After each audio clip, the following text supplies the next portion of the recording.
A gente segue, então, falando sobre a Escócia, sobre as questões econômicas, principalmente, que envolvem o país, lá em São Paulo. Carla Lopes, bom dia. Bom dia, Raquel. Bom dia, Luciano.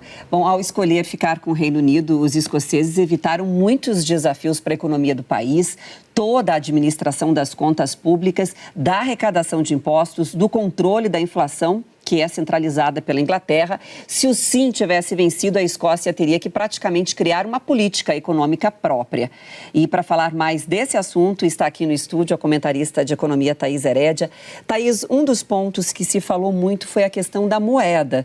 Se a Escócia se tornasse independente do Reino Unido, ela que hoje usa a libra esterlina teria que criar uma nova moeda, o que não é um processo muito simples, né? Oi, Carla, bom dia. Não é nada simples, Carla. Essa foi uma discussão e provavelmente a Escócia acabou escolhendo pela razão e não pela emoção, né? A história geopolítica da Escócia merece essa revisão, mas do ponto de vista econômico, ainda mais no mundo como a gente está hoje, seria muito difícil para a Escócia renascer independente.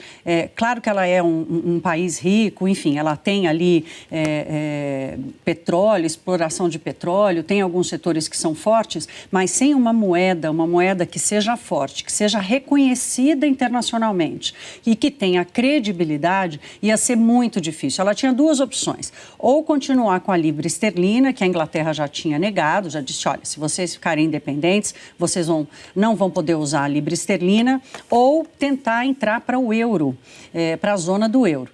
Mesmo assim, quer dizer, até que ela conseguisse fazer um acordo, por exemplo, com a União Europeia, isso poderia levar mais de ano e, para conseguir isso, ela teria que aí entregar uma série de limites e de condições mínimas da sua economia para se aplicar ali, para usar o euro. Então, esse vácuo entre a determinação da independência e essa estabilização, ou seja, toda essa definição da política econômica, poderia causar ali um desequilíbrio importante para a Escócia. Então, acabou vencendo a razão, porque a moeda é, sim, uma instituição, uma das maiores instituições de qualquer país, e a Escócia resolveu não abrir mão disso e se expor a todo o desequilíbrio econômico que ela passaria. Ela conseguiria fazer, quer dizer, não seria nenhuma tragédia ou uma crise imensa, mas seria um desafio que ia custar, sim, aos escoceses.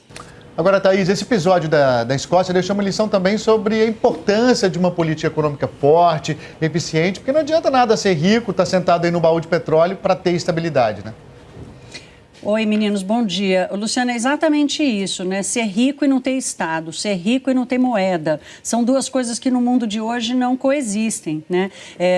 Fica muito claro e esse processo da Escócia dá várias lições, né? Lições políticas, mas do ponto de vista econômico, essa lição da economia é muito importante. Quer dizer, qual é a dependência e qual é a relação que cada país tem com a sua política econômica e o quanto que essa política econômica é responsável pelo sucesso do país.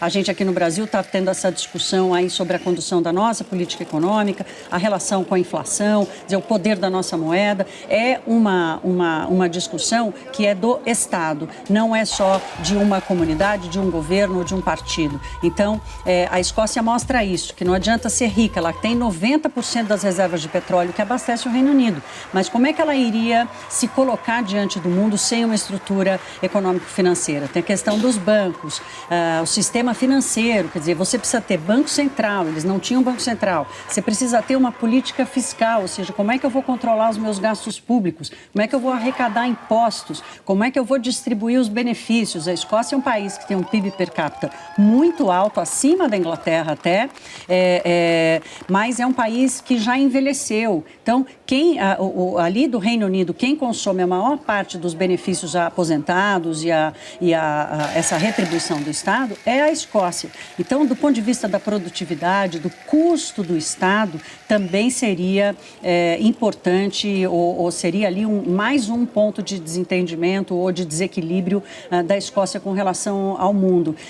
Por exemplo, se ela quisesse se ela quisesse se aplicar à União Europeia, porque junto com o Reino Unido ela faz parte, mas se ela quisesse se aplicar à União Europeia, ela também teria que ter uma política econômica muito forte, e isso não é assim no estalo de dedos. É um processo institucional que ia custar um pouquinho aos escoceses. Thaís, muito obrigada pela entrevista. Obrigada. Bom dia.